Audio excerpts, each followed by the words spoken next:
গ্রামে থাকতে আর ভালো লাগছে না, তাই দুই বন্ধু মিলে ডিসিশন নিলাম একটা ছোটখাটো ট্যুর দেওয়া যাক। ভিডিও দেখে অবশ্যই বুঝতে পারছেন আমরা এখন কোথায় আছি এবং সেখানে কি করলাম থাকছে আজকের ভিডিওতে। তাই আর দেরি না করে ঝটপট একটি রিক্সা নিয়ে আমরা আমাদের গন্তব্যস্থলে যাওয়ার জন্য রওনা দিলাম।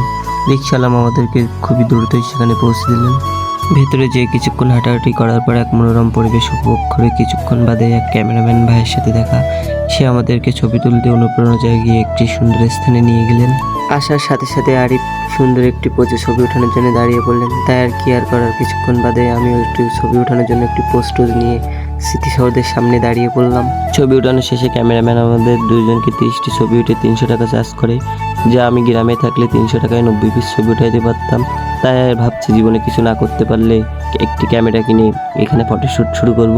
কিছুক্ষণ পর বন্ধু বললো আমাকে একটা রিলস ভিডিও বানিয়ে দে। তাই কি আর করার, ক্যামেরা ধরে পিছনে দাঁড়িয়ে পড়লাম এবং সে আজম খানের বাটে হাঁটা শুরু করলো। কিছুক্ষণ হাঁটাহাঁটি করার পর টায়ার্ড হয়ে পড়লাম, তাই ভাবলাম আইসক্রিম খাওয়া যাক। কিন্তু এখানে এসে থেকে আইসক্রিমের যে দাম পুরাই মাথা নষ্ট, যা আমাদের গ্রামে 10 টাকা, এখানে এসে 20 টাকা দিয়ে কিনে খাইতে হলো। আইসক্রিমের দাম শুনে হাসি মুখে সামনে হাঁটতে হাঁটতে গিয়ে দেখি এক টিকটকারের সাথে দেখা।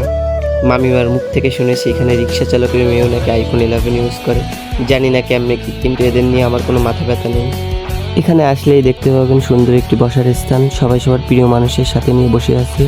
কিন্তু দুঃখের কথা আজ দুঃখের সাথে বলতে হয়, আজ আমাদের কেউ নেই বলে এখানে বসতে পারলাম না। চুপচাপ হাঁটতে হাঁটতে সামনের দিকে এগিয়ে গেলাম।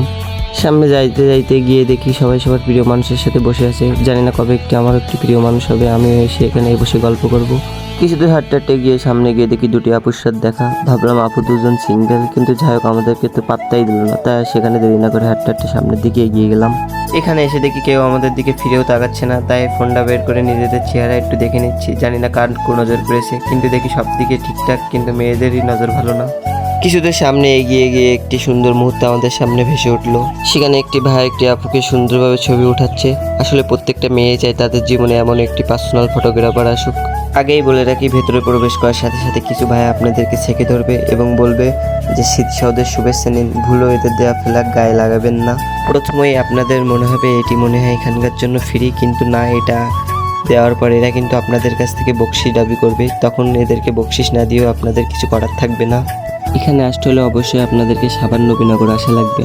এখানে টিকিটের কোনো সুব্যবস্থা নেই। এটি সকাল 9টা থেকে বিকাল 5:30 পর্যন্ত খোলা থাকে।